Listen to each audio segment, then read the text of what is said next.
Hello friends, welcome to solar Gyan and आरी news channel. जनवरी 2020 में रिन्यूएबल एनर्जी के फील्ड में क्या अपडेट रहा है उसके बारे में डिस्कस करेंगे। जैसा कि मैं जो रिन्यूएबल एनर्जी के न्यूज है उसको दो पार्ट में बनाता हूँ। जो पार्ट वन है, पार्ट वन में गवर्नमेंट पॉलिसीज में क्या अपडेट है, क्या इन्वेस्टमेंट पे अपडेट है, क्या रेगुलेटरी अपडेट है, उसको कवर करता हूँ। जो पार्ट टू है जो पार्ट टू है वो बेसिकली रिन्यूएबल एनर्जी के फील्ड में क्या नए नए टेंडर्स आए, क्या उसके बारे में, जनरेशन क्या रही और क्या कैपेसिटी इंस्टॉल हुई, उसके बारे में कवर करता हूँ। तो अभी प्रेजेंटली अभी पार्ट टू के बारे में कवर करते हैं। अभी हम टेंडर्स की बात करते हैं कि जनवरी 2022 में रिन्यूएबल एनर्जी के फील्ड में क्या टेंडर्स निकले। और इसको मैं तीन पार्ट में इसको डिवाइड करता हूँ कि डेवलपर मोड में क्या टेंडर्स आए, ईपीसी मोड में कितने टेंडर्स आए, प्लस रूफटॉप और स्मॉल स्केल में क्या टेंडर है। डेवलपर मोड में जो टेंडर आते हैं बेसिकली ये टैरिफ बेस्ड बिडिंग होती है। सीधे इसमें जो डेवलपर होता है टैरिफ कोट करते हैं। जो ईपीसी मोड में होता है उसमें जो कंपनी जो प्रोजेक्ट लगाना चाहती है वो प्रोजेक्ट कॉस्ट पर बिडिंग होती है। टोटल ईपीसी में प्रोजेक्ट कॉस्ट पर बिडिंग होती है। उसके बाद जो थर्ड है रूफटॉप और स्मॉल स्केल में, तो वो बेसिकली रूफटॉप में दोनों हो सकता है, कैपेक्स और रेस्को मोड में भी हो सकता है। और स्मॉल स्केल में टैरिफ बेस पे भी हो सकता है और ईपीसी मोड में भी हो सकता है। लेकिन जनरली जो है स्मॉल स्केल में जो प्रोजेक्ट्स जो टेंडर्स निकलते हैं वो ईपीसी मोड में ही निकलते हैं। तो हम बात करते हैं डेवलपर मोड में जनवरी 2022 में क्या टेंडर्स निकले। तो जो फर्स्ट जो था, जो लार्ज था, ये विंड का टेंडर था। और इसमें बिडिंग एजेंसी थी SECI, solar energy corporation of India ने टेंडर निकाला। ये विंड ट्रांच 13, देखिए मतलब विंड ट्रांच 13 मतलब इससे पहले इस विंड जो है, विंड के लिए सेकी ने 12 ऑलरेडी बिडिंग्स निकाली हुई है, 12 बिडिंग निकाली हुई है। ये विंड ट्रांच 13 है। ये जो कैपेसिटी है इसमें 1200 मेगावाट की कैपेसिटी है। और प्रोजेक्ट लोकेशन पैन इंडिया, मतलब ये डेवलपर जो है कहीं भी इंडिया में सेटअप कर सकते हैं। जो बल्कि बस इसमें कंडीशन ये है कि आईएसटीएस कनेक्टेड होना चाहिए। इसमें जो ईएमडी जो है 13.2 लैक्स पर मेगावाट आपको सबमिट करना पड़ेगा। और जो परफॉर्मेंस बैंक गारंटी जो होता है, अगर किसी डेवलपर को प्रोजेक्ट अगर अवार्ड कर दिया जाता है तो उसको परफॉर्मेंस बैंक गारंटी जो 33.15 लाख पर मेगावाट के हिसाब से सबमिट करना पड़ेगा। जो कमीशनिंग टाइम दिया गया है 24 मंथ्स है और मिनिमम सीयूएफ जो है 22% है। बिड सबमिशन की जो लास्ट डेट है डेट इज़ द 18 फरवरी 2022। जो नेक्स्ट टेंडर है वो सोलर का है। और इसमें जो बिडिंग एजेंसी है MSEDCL, Maharashtra state electricity distribution company, इसने 865 मेगावाट का टेंडर निकाला। ये प्रोजेक्ट लोकेशन से ये है कि ये महाराष्ट्र में कहीं भी प्रोजेक्ट्स को लगाया जा सकता है। इसमें जो ईएमडी अमाउंट है 1 लाख पर मेगावाट है और जो परफॉर्मेंस बैंक गारंटी है 5 लाख पर मेगावाट है। इसमें जो सीलिंग टैरिफ है 3.1 पर यूनिट है। और कमीशनिंग टाइम इसमें 12 मंथ दिया गया है। और जो मिनिमम सीयूएफ है 19% है। बिड सबमिशन की जो डेट है, लास्ट डेट है 28 फरवरी 2022 है। जो थर्ड टेंडर है बेसिकली ये सोलर विंड टैरिफ नहीं है, ये यूनिक टेंडर है। ये एनर्जी स्टोरेज का टेंडर निकाला है एनटीपीसी ने, लार्ज बैटरी स्टोरेज जो निकाला है इसमें। इसमें जो कैपेसिटी, टोटल जो टेंडरिंग कैपेसिटी है वो बेसिकली 3000 मेगावाट आवर और 500 मेगावाट एट ए टाइम दिया जा सकता है। इसमें इसमें जो है मिनिमम जो कैपेसिटी रखी गई है बेसिकली इसमें 6 बिट्स आ सकते हैं। तो जो मिनिमम कैपेसिटी रखी गई है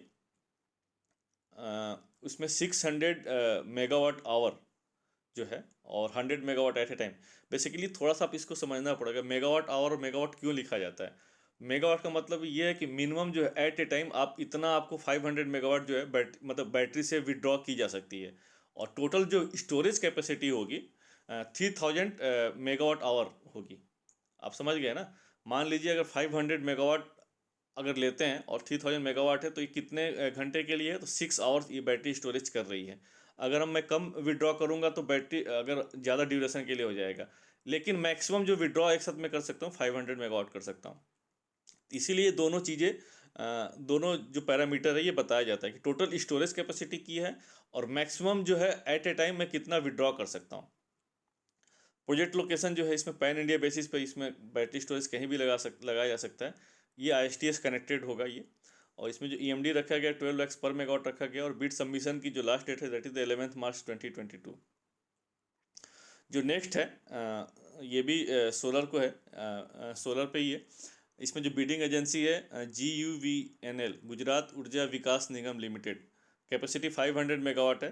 फेज 13 जीवीएनएल ने भी इसमें अभी तक बहुत सारे टेंडर्स निकाले हुए हैं, जो फेजेज वाइज जो हम बात करते हैं, तो अभी तक ये फेज़ 13, इसका मतलब फेज़ 12 तक इसमें टेंडर निकाला जा चुका है। इसकी जो प्रोजेक्ट लोकेशन है गुजरात में है। इसमें ईएमडी अमाउंट 4 लाख पर मेगावाट है। Performance bank guarantee, performance bank guarantee basically एलवाई प्लेस करने के बाद बीडर्स को सबमिट करना पड़ता है जब तक कि प्रोजेक्ट कंप्लीट ना हो जाए। तो performance bank guarantee date is the 9.4 lakh पर मेगावाट है। कमिशनिंग टाइम 18 मंथ्स है और मिनिमम सीएफ जो इसमें 17% है। बिड सबमिशन की जो लास्ट डेट है दैट इज द 3 फरवरी 2022। ये तो डेवलपर मोड में टेंडर है, जिसमें कि सीधे जो है जो बिडिंग होती है टैरिफ बेस्ड बिडिंग होती है, और इसमें जो मिनिमम जो टैरिफ कोट करता है उसको अवार्ड किया जाता है। अब हम बात करते हैं ईपीसी मोड में। ईपीसी मतलब इंजीनियरिंग प्रोक्योरमेंट एंड कंस्ट्रक्शन। इसमें जो प्रोजेक्ट जो है प्रोजेक्ट कॉस्ट पर जो होता है उसमें बिडिंग की जाती है। तो जो इसमें जो जनरली जो ईपीसी मोड में होता है, अगर कोई गवर्नमेंट एजेंसीज हैं वो अगर प्रोजेक्ट लगाना चाहती है, या किसी उसको कहीं डेवलपर मोड में उसको प्रोजेक्ट अगर मिल गया है, तो उसको प्रोजेक्ट लगाने के लिए गवर्नमेंट एजेंसी जो है डायरेक्ट किसी से टाइप नहीं कर सकते, उसको बिडिंग रूट के थ्रू ही जाना पड़ेगा। तो बहुत सारी जो गवर्नमेंट कंपनी जो है ईपीसी, या तो कहीं उसको प्रोजेक्ट मिला है या इंडिपेंडेंट प्रोजेक्ट लगाना चाहती है, उसके लिए ईपीसी मोड्स में टेंडर निकालती है। तो अब देख सकते हैं जो पहला टेंडर है basically Gujarat state electricity corporation limited GSECL ने 220 मेगावाट का टेंडर निकाला है, और प्रोजेक्ट लोकेशन गुजरात है। इसमें ईएमडी अमाउंट जो है 4 लाख पर मेगावाट है, और परफॉर्मेंस बैंक गारंटी जो है 9.4 लाख पर मेगावाट है। बिड सबमिशन की जो लास्ट डेट है 1 फरवरी 2022। सेकंड टेंडर है विंड का टेंडर है, जिसमें कि एनटीपीसी रिन्यूएबल एनर्जी लिमिटेड ने टेंडर निकाला इसमें, जो कैपेसिटी 150 मेगावाट है। Project location pan India basis पे है। इसमें ईएमडी अमाउंट जो रखा गया है 10 करोड़ रखा गया है, और बिड सबमिशन की जो लास्ट डेट 24 फरवरी 2022 है। जो नेक्स्ट टेंडर है वो सोलर का टेंडर है। ये भी Gujarat state electricity corporation limited GSECL ने ही निकाला है 131 मेगावाट का, और प्रोजेक्ट लोकेशन इसमें गुजरात रखा है। जो इसमें ईएमडी अमाउंट है 5.2 करोड़ के लिए रखा गया है। जो परफॉर्मेंस बैंक गारंटी है 5% ऑफ द ईपीसी कॉस्ट, जो बिडर्स कोट करेगा उसका 5% as a performance bank guarantee जो है सबमिट करना पड़ेगा। कमिशनिंग टाइम है 12 मंथ्स, और बिड सबमिशन की जो लास्ट डेट है 25 फरवरी 2022 है। नेक्स्ट सोलर का ही टेंडर है। ये GIPCL ने निकाला है, Gujarat industries power corporation limited ने टेंडर निकाला। इसमें कैपेसिटी है 75 megawatt, project location is Gujarat. EMD amount 3 crore है, और performance bank guarantee 10% of the EPC cost. Bid submission की जो डेट है 10 फरवरी 2022 है। उसके बाद जो नेक्स्ट टेंडर है ये GSEL का ही है, Gujarat state electricity corporation limited 35 megawatt का है, जिसमें कि प्रोजेक्ट लोकेशन गुजरात का ही है, और ईएमडी अमाउंट 1.4 करोड़ है। Performance bank guarantee 5% of the EPC cost है। कमिशनिंग टाइम जो है 12 मंथ है। बिड सबमिशन की जो लास्ट डेट है डेट इज द 25 फरवरी 2022। उसके बाद जो नेक्स्ट टेंडर है सेंट्रल इलेक्ट्रॉनिक्स लिमिटेड CEL ने निकाला है 25 मेगावाट के लिए। Project location is Maharashtra and commissioning time is 6 month. Bid submission की जो लास्ट डेट थी 29 जनवरी 2022 है। अब हम बात करते हैं ये तो बेसिकली जो बड़े टेंडर्स थे डेवलपर मोड और ईपीसी मोड्स पे जो निकले थे। अब हम स्मॉल स्केल या रूफ टॉप में जो टेंडर्स निकले उसके बारे में बात करते हैं। जो फर्स्ट है रूफ टॉप सोलर का, इसमें बेस्कॉम, बेसिकली ये कर्नाटका का डिस्कॉम है। बेस्कॉम ने निकाला है 50 megawatt total capacity roof top की। प्रोजेक्ट लोकेशन इस कर्नाटका। इसमें जो ईएमडी अमाउंट है बेसिकली इसमें बहुत सारे बैचेज में निकलते हैं कि इतने किलोवाट से इतने किलोवाट तक, इतने किलोवाट से इतने किलोवाट तक। तो इसमें जो ईएमडी अमाउंट रखा गया है 554 पर किलोवाट पीक रखा गया है। जो परफॉर्मेंस बैंक गारंटी है 5% ऑफ द डिस्कवर्ड कॉस्ट, जो भी डिस्कवर्ड कॉस्ट निकल के आएगी उसका 5% परफॉर्मेंस बैंक गारंटी सबमिट करना पड़ेगा। कमिशनिंग टाइम है 6 मंथ, और बिड सबमिशन की जो लास्ट डेट है date is the 16 February 2022। Next tender है ईपीसी में है, छोटा टेंडर है ये। CCL ने निकाला है ये, और कैपेसिटी 20 मेगावाट का है। प्रोजेक्ट लोकेशन जो CCL है बेसिकली कोल इंडिया लिमिटेड की सब्सिडीज कंपनी है CCL, और प्रोजेक्ट लोकेशन है झारखंड। इसमें ईएमडी अमाउंट 1 करोड़ रखा गया, और कमिशनिंग टाइम जो है 9 मंथ है। बिड सबमिशन की जो लास्ट डेट है डेट इज द 22 जनवरी 2022 है। जो नेक्स्ट टेंडर है स्मॉल स्केल और रूफटॉप कैटेगरी में, वो ईपीसी में ही है, और इसमें पेडा ने निकाला है ये, पंजाब एनर्जी डेवलपमेंट एजेंसी, और कैपेसिटी 16 मेगावाट है, और प्रोजेक्ट लोकेशन पंजाब है। ईएमडी अमाउंट 1.6 करोड़ है। Performance bank guarantee 10% of the contract value है। कमिशनिंग टाइम 10 मंथ्स है। बिड सबमिशन की जो डेट है डेट इज 18 जनवरी 2022। उसके बाद जो नेक्स्ट टेंडर है रूफ टॉप में CESC ने निकाला है कर्नाटका के लिए 15 मेगावाट का। उसके बाद झारखंड में निकला है DVC ने निकाला 12 मेगावाट का, EPC में निकाला है। फिर उसके बाद जो नेक्स्ट टेंडर है CL ने ही निकाला है गुजरात के लिए 10 मेगावाट का, EPC में निकाला है। उसके बाद जो नेक्स्ट टेंडर है रूफ टॉप में हेस्कॉम जो है कर्नाटका का डिस्कॉम है बेसिकली, हेस्कॉम ने निकाला कैपेक्स मोड में 10 मेगावाट का रूफ टॉप टेंडर निकाला है। उसके बाद जो नेक्स्ट टेंडर है West Bengal power distribution company limited WBPDCL ने 5 मेगावाट का फ्लोटिंग सोलर निकाला EPC मोड में। तो ये बेसिकली टेंडर्स का अपडेट रहा, जो नए टेंडर्स इस मंथ में जनवरी 2020 में जो आए हैं उनका अपडेट रहा। अब हम बात करते हैं कौन से जो टेंडर्स, जो पुराने टेंडर्स थे जिनकी डेट एक्सटेंड की गई है। तो MSEDCL ने, Maharashtra state electricity distribution company limited ने दिसंबर 2021 में एक टेंडर निकाला था 500 मेगावाट का सोलर का under component C of the PM Kusum. उसकी जो डेट है उसकी डेट एक्सटेंड करके 31 जनवरी 2021 सॉरी इसमें डेट गलत लिखा गया, 31 जनवरी 2022 कर दी गई। उसके बाद सेकी ने जनवरी 2021 में, देखिए एक साल से ज़्यादा हो गया इस टेंडर को, सेकी ने जनवरी 2021 में 50 मेगावाट का तमिलनाडु के लिए solar PV and agro PV में निकाला था टेंडर। इसमें जो टेंडर की जो डेट है अभी एक्सटेंड करके 7 फरवरी 2022 कर दी गई है। अब हम बात करते हैं इसमें इस पर्टिकुलर मंथ में किसका रिवर्स ऑक्शन हुआ। तो यूपी नेडा का रिवर्स ऑक्शन हुआ था 125 मेगावाट का सोलर का उत्तर प्रदेश में। ये टेंडर था बेसिकली जुलाई 2021 का टेंडर था, और इसमें जो विनर है SJVN लिमिटेड है 2.98 पर यूनिट पर इसको मतलब लोवेस्ट टैरिफ जो निकल के आया था SJVN लिमिटेड का था, और ये विनर है ये बेसिकली। अब हम बात करते हैं कितनी कैपेसिटी इंस्टॉल हुई दिसंबर 2021 में। तो बेसिकली जनवरी का डेटा नहीं आ पाता है, 1 मंथ पुराना डेटा होता है। जनवरी का डेटा अभी अपडेट होगा, इसलिए दिसंबर का डेटा अपडेट करते हैं। तो जो कैपेसिटी लगी है केवल सोलर में ही लगी है, अराउंड 975 मेगावाट के आसपास सोलर में लगी है, और विंड में भी कैपेसिटी नहीं है। तो टोटल जो कैपेसिटी इस मंथ में लगी है 975 मेगावाट के आसपास लगी है। और हम बात करते हैं क्यूमुलेटिव कैपेसिटी की, तो आप देख सकते हैं सोलर की जो क्यूमुलेटिव कैपेसिटी जो है 49.34 गीगावाट हो गई है। अगर आप इस कैपेसिटी को देखेंगे, मनारी की वेबसाइट पर देखेंगे, पुराना डेटा देखेंगे, तो इसमें एक्चुअली ऑफ ग्रिड का भी इसमें रखा गया है। ऑफ ग्रिड की कैपेसिटी मिला करके टोटल 49.34 गीगावाट हो गई है। ये टोटल RE कैपेसिटी जो है जो MNRE के खाते में आती है उसका 47.1% है। विंड की जो कैपेसिटी है 40.08 गीगावाट हो गई है। स्मॉल हाइड्रो प्लांट जो है इनकी जो कैपेसिटी है 4839 मेगावाट है, जो कि 4.8 गीगावाट के आसपास होती है। और बायो जो है, बायो की जो कैपेसिटी है 10,609 मेगावाट है, जो कि 10.6 गीगावाट के आसपास होती है। तो अगर आप इनकी शेयर के आपस में बात करते हैं तो सोलर की सबसे ज़्यादा कैपेसिटी है 47.1% है, विंड 38.2% है, SHP 4.6% है, और बायो जो है 10.1% है। और जो टोटल इंस्टॉल कैपेसिटी हो गई है renewable energy excluding large hydro 1,04,878 megawatt हो गई है, जो कि 104 गीगावाट 104.8 गीगावाट जो बैठती है। हम बात करते हैं total all India install capacity कितनी हो गई है, इंक्लूडिंग RE की भी बात करते हैं।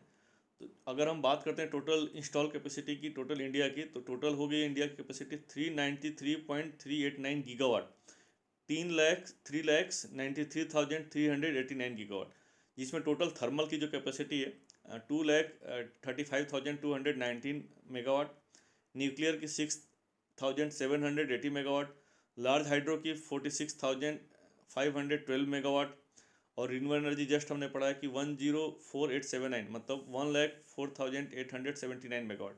इसमें जो सोलर का इसमें जो कंपोनेंट है सोलर का 49.34 गीगावाट, विंड का 40.08 गीगावाट, SHP का 4.83 गीगावाट, एंड बायो का 10.609 गीगावाट। परसेंटेज शेयर कितना है, तो टोटल थर्मल का जो शेयर है 59.79% शेयर है इंस्टॉल कैपेसिटी का, न्यूक्लियर का 1.72% है, लार्ज हाइड्रो का 11.82% है, और रिन्यूएबल एनर्जी का जो शेयर है 26.66% है एक्सक्लूडिंग लार्ज हाइड्रो। अगर हम केवल सोलर की बात करें तो सोलर का जो है टोटल इंस्टॉल कैपेसिटी का 12.54% हो जाता है, विंड का 10.19%, SHP का 1.23%, और बायो का 2.7% हो जाता है। तो आप देख सकते हैं कि क्या मतलब इंस्टॉल कैपेसिटी का क्या शेयर है। अब हम बात करते हैं जनरेशन की। तो बेसिकली अब सेंट्रल इलेक्ट्रिसिटी अथॉरिटी की जो वेबसाइट पर जो अपडेटेड है जनवरी का, तो उसमें जनवरी का जो जनरेशन का जो फिगर है बेसिकली वो टेंटेटिव फिगर है, लेकिन बहुत ज़्यादा वेरिएशन नहीं होता है, स्लाइटली वेरिएशन होता है अगर जो एक्चुअल फिगर निकल के आता है। तो ये जो फिगर लिया गया है जनवरी जो दिसंबर का जो जनरेशन का जो फिगर लिया गया है वो CA की वेबसाइट से जो दिया हुआ है, और ये टेंटेटिव फिगर है। थर्मल और ये जो जनरेशन आप देख सकते हैं, एक्चुअली मेरा पर्पज़ यहाँ पर इसको ये है कि इंस्टॉल कैपेसिटी वर्सेस जनरेशन। देखिए इंस्टॉल कैपेसिटी इतनी है और उसके अगेंस्ट में जनरेशन का शेयर कितना है, जस्ट फॉर एक अंडरस्टैंडिंग के लिए है। तो जो जनरेशन दिया गया बिलियन यूनिट्स में दिया गया, तो थर्मल का जो एक्सपेक्टेड जो जनरेशन है दिसंबर में 93.35 बिलियन यूनिट्स होगा, न्यूक्लियर का 4.38 बिलियन यूनिट्स, लार्ज हाइड्रो का 8.35 बिलियन यूनिट्स, और रिन्यूएबल एनर्जी में जो चारों कंपोनेंट है उसका 12.75 बिलियन यूनिट्स है, जिसमें कि सोलर का 5.8 बिलियन यूनिट्स, विंड का 3.5 बिलियन यूनिट्स, एसएचपी का 0.63 बिलियन यूनिट्स और बायो का 2.689, टोटल 118.83 बिलियन यूनिट्स है। इसमें जो भूटान से इंपोर्ट किया जाता है हाइड्रो से, वो इसमें कंसीडर नहीं किया गया है। अब हम बात करते हैं शेयर की, तो आप देखिए इंस्टॉल कैपेसिटी थर्मल का 59.79% है, लेकिन जनरेशन में इसका शेयर है 78.6%। अभी भी जो है इंडिया में जो जनरेशन है इसमें डोमिनेंट आपका थर्मल ही कर रहा है। ये न्यूक्लियर की इंस्टॉल कैपेसिटी 1.72% है, लेकिन जनरेशन में इसका शेयर 3.7% है। लार्ज हाइड्रो का 11.82% है इंस्टॉल कैपेसिटी में, लेकिन जनरेशन में 7% है। और renewable energy excluding large hydro अगर हम बात करते हैं तो इसका जो इंस्टॉल कैपेसिटी में शेयर है 26.66%, जो कि जनरेशन में इसका 10.7% ही आ रहा है। और हम सोलर की बात करें तो सोलर का देख सकते हैं, अगर इंडिविजुअल कंपोनेंट वाइज बात करते हैं तो सोलर का जो है इंस्टॉल कैपेसिटी में 12.54% है इंस्टॉल शेयर, बट जनरेशन में इसका 4.9% है। इसी तरीके से विंड में देखिए, विंड में 10.19% है आपका इंस्टॉल कैपेसिटी में, लेकिन जनरेशन में 3% है। एसएचपी का 1.23% है, स्मॉल हाइड्रो प्लांट जो है इंस्टॉल कैपेसिटी में इसका जो परसेंटेज शेयर 1.23%, बट जनरेशन में 0.5 है। और बायो का जो है इंस्टॉल कैपेसिटी में 2.7% है, बट जनरेशन में 2.3% है। तो ये basically generation versus install capacity versus generation क्या शेयर है उसका यहाँ पर डेटा दिया हुआ है, आप देख सकते हैं। अब एक्चुअल क्या जनरेशन रहा, आपस में क्या परसेंटेज रहा उसका देख सकते हैं। तो दिसंबर 2021 में जो रिन्यूएबल एनर्जी का जो टोटल जनरेशन रहा 12,754.4 मिलियन यूनिट्स, जो कि 12.75 बिलियन यूनिट्स हो गया। जिसमें विंड का जो जनरेशन रहा 3577.01 मिलियन यूनिट्स रहा, जो टोटल जनरेशन के 28% है। आरी की बात करते हैं, और आरी में लार्ज हाइड्रो नहीं लिया गया इस वाले फील्ड में। सोलर जो है 5858 मिलियन यूनिट्स जनरेट हुआ, जो कि टोटल का 45.9% है। बायोमास का 296.19 मिलियन यूनिट्स है, टोटल का 2.3% है। बगास का 2183.59 मिलियन यूनिट्स है, जो कि टोटल का 17.1% है। स्मॉल हाइड्रो का 630 मिलियन यूनिट्स जनरेट हुआ, जो टोटल का 4.9% है। और अदर्स में 209.53 मिलियन यूनिट्स है, जो कि टोटल का 1.6% है। अगर हम लोग इसको कंपेयर करते हैं, जो अभी जो दिसंबर 21 में जो जनरेशन रहा, अगर हम लोग पिछले साल के दिसंबर 20 से कंपेयर करते हैं तो 8% ज़्यादा रहा जनरेशन, 8.6% ज़्यादा रहा। दिसंबर में टोटल जो जनरेशन हुई थी आरी की, ये था 11,740.33 मिलियन जनरेट रहा। और हम लोग क्यूमुलेटिव की बात करते हैं, मतलब अप्रैल से लेकर के अभी तक दिसंबर का जो टोटल जनरेशन रहा, अभी दिसंबर में अप्रैल 21 से लेकर के दिसंबर 21 तक जो टोटल जनरेशन रहा वो आपका इतना रहा 128,780.68 मिलियन यूनिट्स, मतलब 1,28,780.68 मिलियन यूनिट्स जनरेट हुआ इस बार अप्रैल 21 से दिसंबर 21 तक का। लेकिन अगर यही फिगर हम लोग अगर पिछले साल से कंपेयर करते हैं तो पिछले साल में यही अप्रैल 20 से लेकर के दिसंबर 20 तक जो टोटल जनरेशन रहा उसमें देखो 1,11,970.72 मिलियन यूनिट्स रहा। तो इस बार का जो फिगर है 15% ज़्यादा रहा। तो इसका बहुत रीज़न है। एक तो रीज़न ये है कि सोलर की जो कैपेसिटी मेनली सोलर की है, विंड की कैपेसिटी बहुत ज़्यादा तो नहीं लगी। सोलर की कैपेसिटी जो है ईयर ऑन ईयर जो है बढ़ती जा रही है, जिसकी वजह से जो जनरेशन जो है पिछले साल से जो जनरेशन ज़्यादा हो रहा है ये। तो होप दोस्तों मेरा ये वीडियो जो है आपको पसंद आया होगा। अगर सही लगा होगा तो आप लोग लाइक करिए, सब्सक्राइब करिए, अपने दोस्तों को भी फॉरवर्ड करिए। फिर आपसे मिलते हैं एक नेक्स्ट नए वीडियो के साथ। तब तक के लिए थैंक यू। जय हिंद।